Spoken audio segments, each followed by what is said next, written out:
Hello दोस्तों, आज हम आपको ये बताएंगे कि संतरा या नारंगी खाने के क्या क्या फ़ायदे हैं। नारंगी न सिर्फ एक फल है बल्कि एक अच्छी दवा भी है।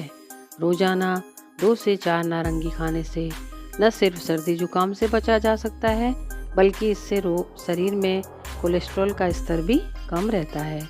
इसका नियमित सेवन किडनी में पथरी को नष्ट करता है, साथ ही कैंसर का खतरा भी कम करता है।